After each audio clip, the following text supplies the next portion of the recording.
Hi hello friends, എല്ലാ കൂട്ടുകാർക്കും മൗനരാഗത്തിന്റെ പുതിയൊരു റിവ്യൂയിലേക്ക് സ്വാഗതം. അങ്ങനെ നമ്മുടെ മൗനരാഗത്തിലെ രാഹുൽ മരിച്ചു എന്ന് അവർ ഉറപ്പാക്കുകയാണ്.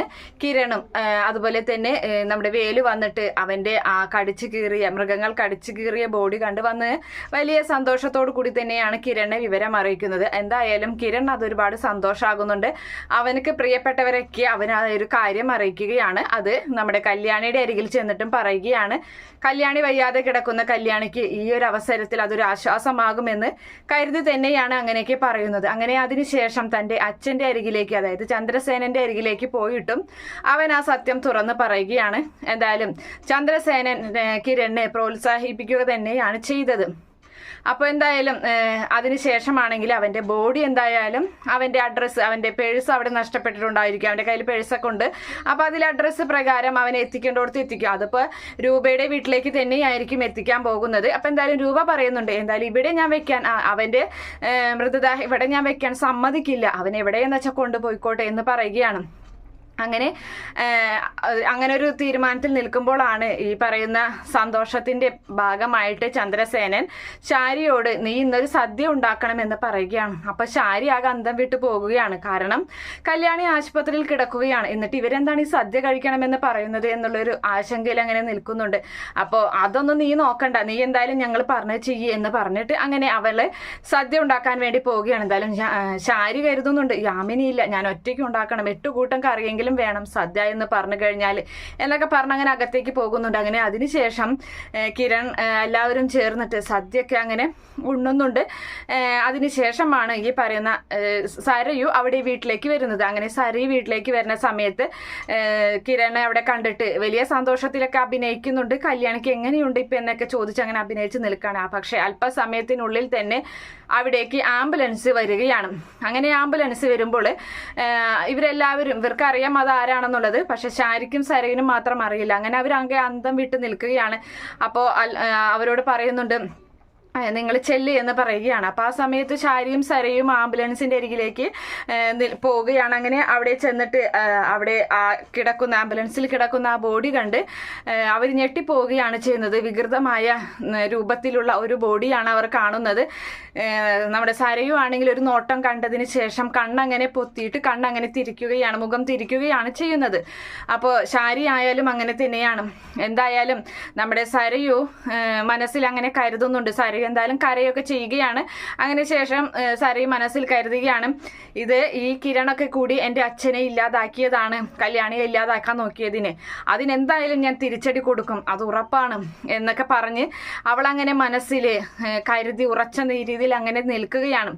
അങ്ങനെ അതിനുശേഷം രൂപ പറയുന്നുണ്ട്, ഈ ബോഡി ഇവിടെ ഇറക്കാനൊന്നും പറ്റില്ല, നിങ്ങൾ എവിടെയുണ്ടെന്ന് വെച്ചാൽ കൊണ്ട് സംസ്കരിച്ചോളാനൊക്കെ ആവശ്യപ്പെടുകയാണ്. അങ്ങനെ പൈസ ഒക്കെ കൊടുത്ത് ഇപ്പം പുറത്ത് കൊണ്ട് സംസ്കരിക്കുകയൊക്കെ ചെയ്യുകയാണ് ഈ പറഞ്ഞ രാഹുലിനെ. അപ്പം അതൊന്നും നമ്മുടെ ശാരിക്കും സരയനും ഇഷ്ടപ്പെടുന്നില്ല. ശാരിക്ക് അയാളോട് ഇഷ്ടമില്ലായിരുന്നെങ്കിലും ഇങ്ങനെ ഒരു കണ്ടീഷനിൽ കാണുമ്പോൾ ശാരിക്കും അതൊരു സങ്കടമായി മാറുന്നുണ്ട്.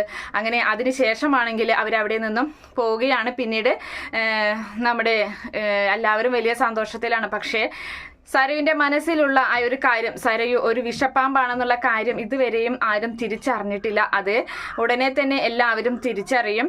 അതേ സമയത്ത് നമ്മുടെ മനോഹർ ഈ ഒരു കാര്യം അറിയുകയാണ്. പുറത്തുപോയ രാഹുൽ മരണപ്പെട്ടു എന്ന വാർത്ത അറിയുമ്പോൾ മനോഹറിന് ഒരുപാട് സന്തോഷമാകുന്നുണ്ട്. പക്ഷേ ഈ പറയുന്ന വിക്രത്തിനാണ് വലിയ സങ്കടമായിട്ട് അങ്ങനെ നിൽക്കുന്നത്.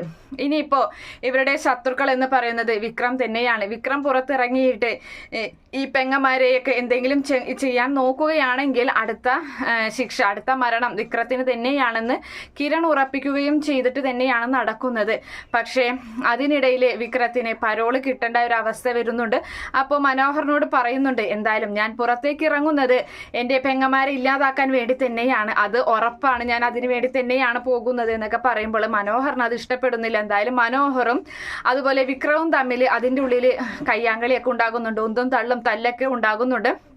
അതിനുശേഷം നമ്മുടെ വിക്രം ആണെങ്കിൽ പുറത്തേക്ക് ഇറങ്ങുകയാണ്. അങ്ങനെ പുറത്തിറങ്ങുന്ന വിക്രം കാർത്തികയെയും അതുപോലെ കാദംബരിയോട് വലിയ ദേഷ്യമൊന്നുമില്ല, കാർത്തികയെയും കല്യാണിയൊക്കെ ഇല്ലാതാക്കാൻ നോക്കുന്ന വിക്രത്തിനും ഇതേ അവസ്ഥ തന്നെയാണ് വരുന്നത്. വിക്രത്തിന് നമ്മുടെ കിരൺ തല്ലിച്ചതയ്ക്കുകയും അതുപോലെ തന്നെ ഈ ഒരു അവസ്ഥയിലേക്ക് ആക്കുകയും ചെയ്യാണ്. അപ്പോൾ ആ സമയത്ത് പ്രകാശം പറയുന്നുണ്ട്, വേണ്ട, ഇവന്റെ മരണം എൻ്റെ കിരണിന്റെ കൈ കൊണ്ടാവരുത്, അത് എൻ്റെ കൈ കൊണ്ടായിരിക്കണം എന്ന് പറഞ്ഞിട്ട് അവന്റെ കരണം നോക്കി 4 കൊടുക്കുന്നുണ്ട്. നീ ഇനിയെങ്കിലും ജീവിതം പഠിക്കുമെന്ന് ഞാൻ വിചാരിച്ചു, നിന്നെ വളർത്തി വഷളാക്കിയത് ഞാൻ തന്നെയാണ്, അതുകൊണ്ട് നീ ഇനി ഈ കൈ കൊണ്ട് ഒരാളുടെയും ജീവനെടുക്കാൻ ഞാൻ സമ്മതിക്കില്ല എന്ന് പറഞ്ഞ് അവന്റെ കൈ പിടിച്ച് ഒടിക്കുകയാണ്, ഇങ്ങനെ പിടിച്ച് പിരിക്കുകയാണ്. അപ്പോൾ ആ വിട്ട് കരയുന്നുണ്ട്.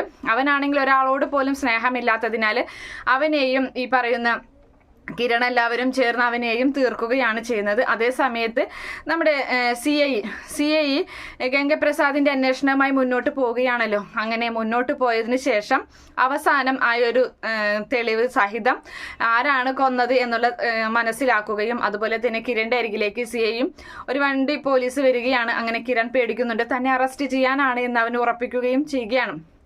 അപ്പോൾ അതിനിടയിൽ നമ്മുടെ കല്യാണിയുടെ അസുഖങ്ങളൊക്കെ ഭേദമായി കല്യാണി വീട്ടിലോട്ട് തിരികെ വരുന്നുണ്ട്. അപ്പോൾ ആ സമയത്ത് CI പറയുന്നുണ്ട്, ഐ എം സോറി, ഞാൻ നിങ്ങളെ ഒരുപാട് സംശയിച്ചു, നിങ്ങളാണ് ഗംഗപ്രസാദിനെ കൊന്നതെന്ന് ഞാൻ ഉറപ്പിച്ചിരുന്നു, പക്ഷേ നിങ്ങളെല്ലാം അത് ചെയ്തതെന്ന് എനിക്ക് മനസ്സിലായി എന്ന് പറയുന്ന സമയത്ത് കിരൺ ഞെട്ടിപ്പോവുകയാണ്. ഇയാൾ എന്തൊക്കെയാണ് പറയുന്നത്, അവൻ എൻ്റെ കൈ കൊണ്ടല്ലേ മരിച്ചത് എന്നിങ്ങനെ ചിന്തിച്ചു പോവുകയാണ്. അപ്പോൾ അങ്ങനെ അവൻ CI തെളിവ് സഹിതം ആ ഇരുമ്പ് വടി കൊണ്ട് അടിച്ചത് മനോഹറിന്റെ കൈകൊണ്ടാണ് ഗംഗപ്രസാദ് മരണപ്പെട്ടത് എന്ന കാര്യം തെളിവ് സഹിതം അവിടെ നിരത്തുകയാണ് ചെയ്യുന്നത്.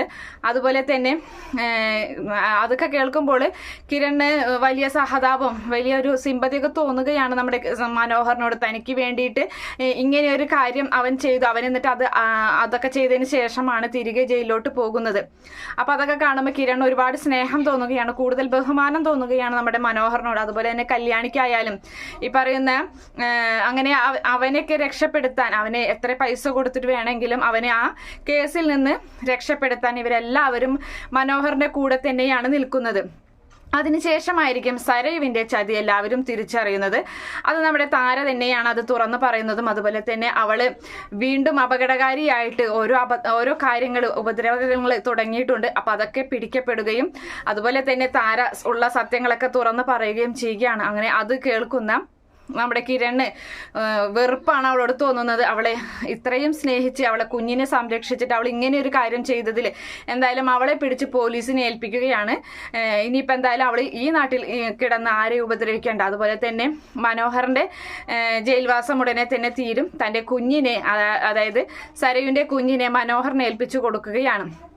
സരയുവിനേക്കാൾ എത്രയോ ഭേദമാണ് മനോഹറിന്റെ ജീവിത സാഹചര്യം കൊണ്ടാണ് മനോഹർ ഇങ്ങനെയൊക്കെ ആയത് എന്ന് അവരൊക്കെ തീരുമാനിക്കും. അങ്ങനെ നല്ല സന്തോഷമായ നിമിഷങ്ങളിലൂടെയൊക്കെയാണ് ഈ കഥ അവസാനിക്കുന്നത്. എന്തായാലും മൗനരാഗം നമുക്ക് അവസാനിക്കാറായിട്ടുണ്ട്. എന്തായാലും കാത്തിരുന്ന് കാണാം. ഈ റിവ്യൂ ഇഷ്ടപ്പെടുകയാണെങ്കിൽ ഈ ചാനൽ ഒന്ന് സബ്സ്ക്രൈബ് ചെയ്ത് സപ്പോർട്ട് ചെയ്യുക. Okay friends, bye, thank U.